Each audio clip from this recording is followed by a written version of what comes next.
All right, good to see everybody today. Before I get into my remarks, I just wanted to take a moment, and obviously we lost a couple big Illini folks last week, J.C. Caroline and Art Wyatt, and just wanted to take a moment to express our thanks to them for all that they've meant in the history of our athletic program, and obviously they've been incredibly influential to Illinois athletics, and I expect that will continue long after their passing. So our thoughts and prayers certainly are with their families and loved ones, and they will have a very proud place in the pantheon of Illinois athletics for the rest of time. Two things to discuss today. I know we've already put out the announcements. One, of course, is the exciting news that we will be creating a Dick Butkus statue as part of our new football project. That will be located on the northeast side of the stadium over there, on the south side of the football performance center. I'm sorry, of the indoor facility. There will be a little plaza on the entryway of the football building. The statue will be located there, greeting everybody who comes through the doors. It'll be done as the building is done in 2019. George Lundeen, who did the statue of Grange on the west side, will do this statue as well. George was here recently and had the opportunity to be part of our Hall of Fame ceremonies and had the chance to sit down with Dick. And so we're excited to once again get the benefit of his great ability and see his artistic interpretation of Dick out on the field.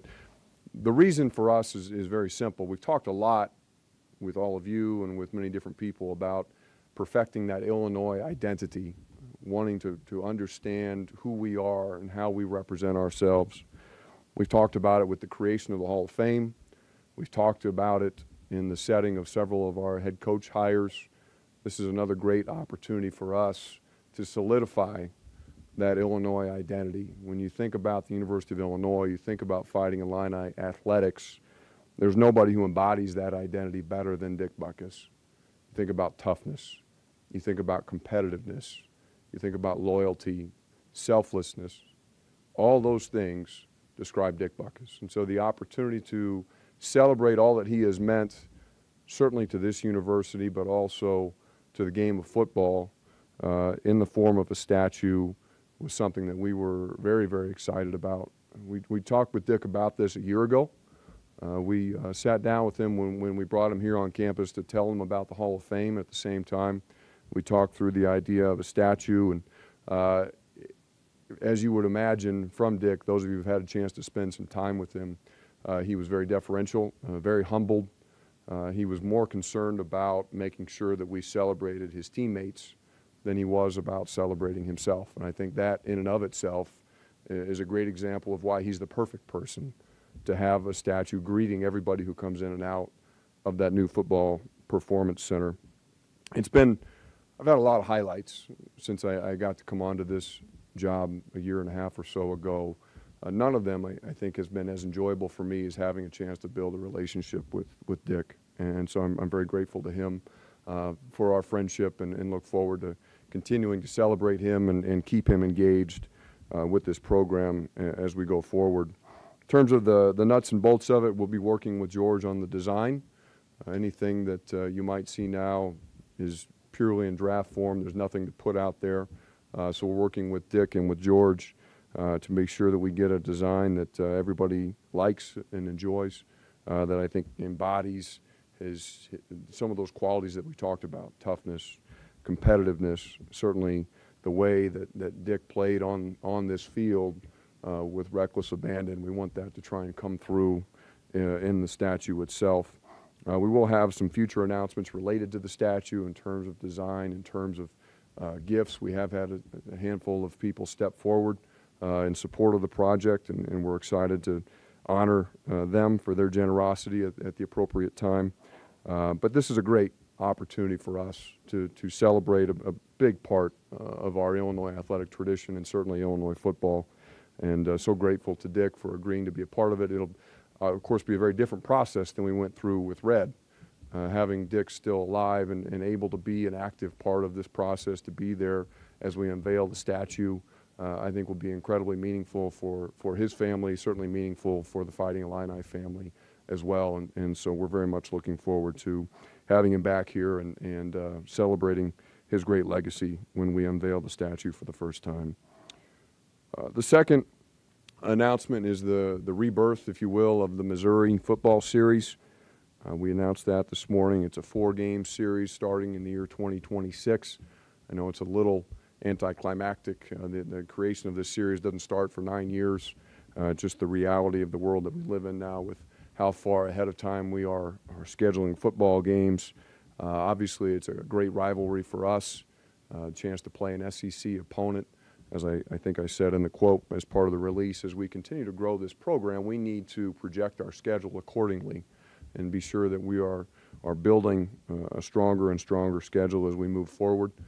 We are right now scheduled to play this home and home. We'll start here in Champaign in 2026, and we'll alternate sites 27, 28, and 29. If there is an opportunity to take 1 or 2 of those games to St. Louis as the date draws nearer, it's something we'll evaluate. I don't know. The biggest challenge we have in St. Louis right now is we don't know where exactly we would play. It's hard to predict with the dome being down there without a primary tenant. It's hard to predict what the future of that dome will be 7, 8, 9 years down the road. And so we don't want to make any commitment there. And you've also, of course, got Busch Stadium. Present some challenges logistically in terms of the Cardinals' schedule. So we'll take a look at all that as the date draws nearer. But for now, we're very excited to bring them here to Champaign and then to return the trip to Columbia. I want to thank Jim Sturk, the athletic director down at Missouri.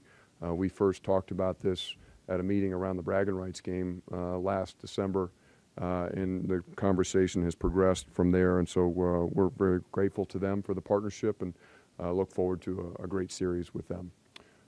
With that, I'd be happy to answer any questions you guys might have. Josh, were either of these ideas something that was in your mind when you first took over, or were they more something that came along presented to you? I didn't have them in mind when I took over. I don't think that either I didn't just create the theory of relativity or something. The idea of creating a Dick Butkus statue, the idea of playing Missouri in football, neither of those is a particularly earth-shattering idea. I think the difference is taking it from an idea and making it into a reality. And that's something that we, I think, are going to really pride ourselves on as we work through our tenure here is not just coming up with good ideas, but hopefully executing those ideas in a way that allows our fans and our Illini Nation to rally around, and so that's been a fun part of this process. Plays a big role in scheduling future games, but with Missouri and 9 Big Ten games, do you want to push up the level of competition even more with the other 2 games, or just kind of like it the way you guys are doing it? The schedule's set, and we may have some additional tweaks here and there. I don't think we'll have anything huge, but we'll continue to look at playing probably one marquee Power 5 opponent, one Group of 5 team, and then potentially now with some change in policy from the Big Ten, look at some FCS opponents where it's feasible on the home schedule. So I think you'll see it start to come together that way. That's mostly how it shapes up on the games that we have on the books already, and I would anticipate it would stay mostly that same way. Pat Fitzgerald has talked about playing 10 conference games. Is that ever going to happen in your mind? Would that be something you would favor?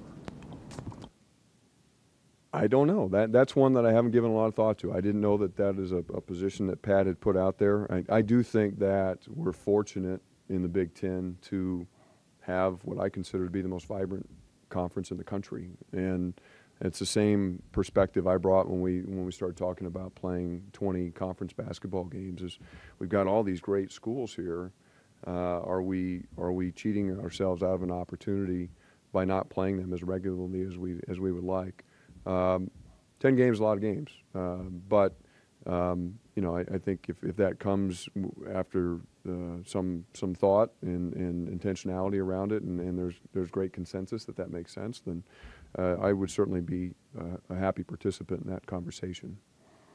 Would you consider putting the Hall of Fame in the area that the team will be moving out with the new facility? It's a great question, and that building, the current building, we certainly do need to repurpose that. We've thought through a number of different scenarios. To be honest, we hadn't thought about putting the Hall of Fame in there, but that doesn't mean that it's not a great suggestion.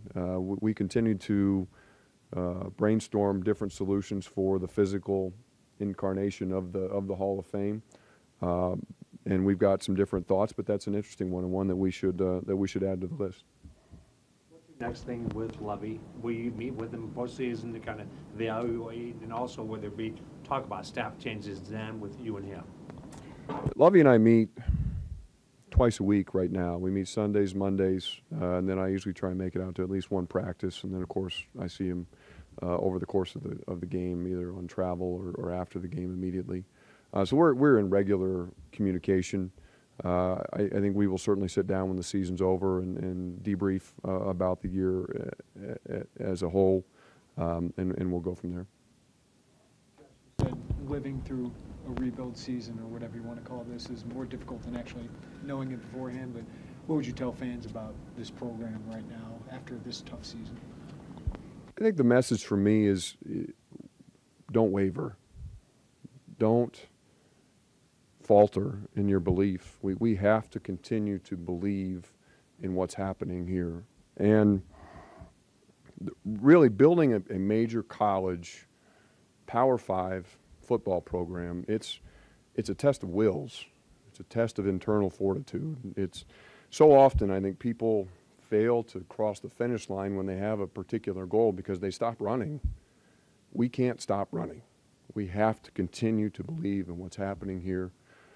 I think one thing that a lot of you guys know that I'm a runner. I use that term very loosely. I waddle around sometimes for exercise. I haven't run a lot of races. It's not why I do it, but I do run occasionally in these big races. And before I'd ever done one, I never realized that, you know, the gun sounds, the clock starts. If you're in a race with 10,000 people, it may take you 2, 3, 4 minutes just to get to the start line before it starts to really count. And I think sometimes people think, well, you make a coaching change, the gun sounds, the clock starts, but what they fail to understand is that everybody starts at a different place. And so to carry that race analogy through, some programs start 5 seconds behind the start line. Some programs start 30 seconds behind the start line. Other programs start 3 minutes behind the start line. Our challenge here over the last 2 years has been getting back to the start line. We've had a lot of work to do, a lot of heavy lifting in terms of creating the culture, upgrading the roster, getting our people in the right places. Obviously, we've got some facility challenges. There have been a lot of hurdles that have been in front of us, and the last 2 years has really been about knocking down those hurdles and putting us in a place to run the race. And I feel very confident that we're getting to that place now, that we can start to see the light at the end of the tunnel. We are building something here that is going to be incredibly powerful, incredibly exciting. And the last thing we need people to do now is to stop running.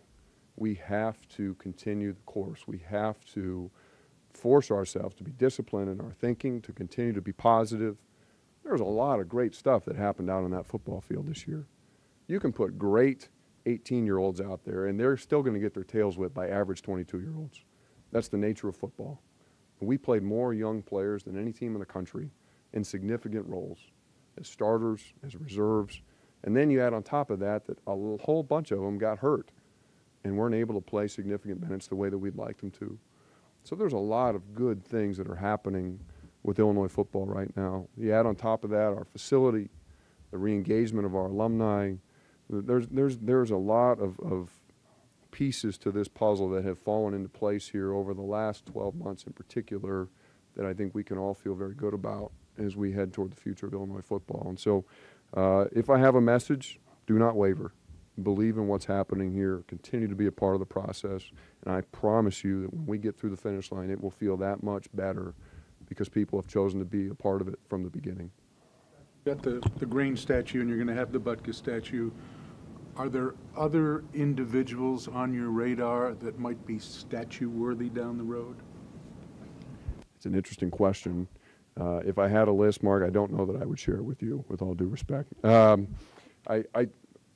Potentially, sure. I'm never going to close that door. I think it's a nice tradition. It's a great way to honor some of these people who have come through and made just an indelible impact on our athletic program. So you never say never, but I would tell you that it's not like we have an active statue list in my top drawer of my desk. It's just something that we contemplate from time to time. Renderings of the Performance Center that were released the last time you were here. Like if you zoomed in close enough on the one that showed the entrance, it had a statue there. Was that maybe a little Easter egg for? I've heard about that. I've heard that was in there. The one caveat I would give to that particular comment is again, that's merely a placeholder to show where it will go. And so anybody who's really trying to, and I haven't seen the big blown up view, but that's not at all probably what it will look like, the statue itself. But yeah, if people were able to find that, we're not opposed to some little teasers out there. Now with these showy guys, how do you react? You said he was humble, which would be him. But what else did he say? Don't do that, or any of that kind of stuff, or no? He did, yeah. He certainly, as you guys who know him well, he's an incredibly humble person, and he was moved. And the one thing we've all seen from Dick is he's very emotional, and he got emotional when we had the opportunity to talk to him about this, and I think he sees it as a team recognition, which again I think speaks to his personality and the quality of his values. But we didn't necessarily have to break his arm, but we had to twist it a little bit to convince him that this was a great opportunity for us to celebrate him, and one that would benefit ultimately the University of Illinois. They have the unveiling and all that. I assume that'll be a kind of big deal, like what would happen with Grange, similar. I would anticipate that, yes. Yeah. The football series 9 years away. What do you do in the interim? Do you just kind of put that on the shelf for a few years? I mean, because it's kind of down the road quite a bit. It's down there a ways. It's down there a ways. We won't spend a lot of time on it for the next few years, but I would anticipate as we start to get kind of into that funnel, 3-4 years out, we'll probably start thinking more about locations. We'll start thinking more around sponsorship. We'll start thinking around how do we create more of an environment around the game and really ratcheting up the rivalry feel of it. But yeah, we're not going to start doing any of that next spring. It'll be a while. We'll get the game on the books. The contracts are signed, and as we get nearer to it, then we'll start getting more into the nuts and bolts of what that'll look like. Did you play them? I did not. Okay. No, we You started just right missed, after okay. right after I finished. Yeah. Restart this. It was important. I think you only have a few geographic rivalries, and obviously with them being similarly positioned in a lot of ways, I think of them as a peer in terms of budget, in terms of visibility, in terms of state university, and we know what a great success the series was in terms of fan interest when we did it in the 2000s, and it's a great chance to bring two great conferences together, the SEC, the Big Ten, to have the proximity that we do to Columbia, a lot of overlapping recruiting areas, a lot of overlapping fan bases, and so the chance to marry all that up together just made a lot of sense. The Dome is still in St. Louis, that's a possibility, but would you prefer the dynamic of the fanfare of a home and home, or would you like to have it in St. Louis? I don't know that I have a preference standing here today. I'm excited about the home and home. I like the idea of bringing big games into our venues. I think that's important as we continue to try and grow this program, all of our programs. The more we can do to bring powerful, impactful competitions into our own venues, I think that's a good thing. But I also understand, again, having lived it, I did attend some of the games in St. Louis. I know how exciting that was for our fans, and the neutral site opportunity is never something to be dismissed out of hand. And so as the date gets closer and we see what opportunities are available, then we'll weigh those out and figure out what makes the most sense. Be successful, but this being on the books now, and then the DePaul game on Friday for men's basketball, there's a lot of excitement for that. Is there any way that in basketball as well you start trying to schedule some of these rivalries that haven't been played in years or decades? We don't schedule as far out in basketball as we do in football, and the coaches have a lot more activity in the scheduling because it happens so much sooner. But it is something that we sit down and talk with them about scheduling philosophy. What are the things that we'd like to see accomplished through the schedule, and then we get engaged on some of the more marquee games. So I do think there's an opportunity there to continue to grow our schedule in basketball. We've talked with Coach Underwood and his staff about that, and I think that we'll see that in some of the future schedules as they're put together. Football at Bush, you said is problematic. Is it not possible or possible? It's not impossible. It's challenging because the game will be played early in September. Baseball is obviously still happening, and so you'd have to coordinate it with Major League Baseball to find a window where they're basically gone for 2 weeks, and so they can resod the field. I mean, there's a whole bunch of steps that have to happen, and the Cardinals may or may not be real amenable to that if they're in a pennant race and we're putting them on the road for 2 weeks as they're heading down the home stretch. So there's a lot of moving parts on that one. It'd be fun. I think it'd be a lot of fun to play them in Busch Stadium. But unless you were playing in November, it's hard to get that done in September. I've been talked about, like pushing the game back to maybe October after. No, it'll be in September. It'll be in September for sure. We've set the dates, and that's when the game will be played, and we'll just have to try and make the venues work accordingly. The game with Northwestern, do you ever see that happening again? We never say never. It's not a conversation we've had, not necessarily a conversation we'd be opposed to. I don't see us playing up there in lieu of one of our home games here at Memorial. If Northwestern were interested in moving one of their games out of Ryan Field over to Wrigley, I think that's something we'd be willing to talk about. But we haven't had any conversations to that effect.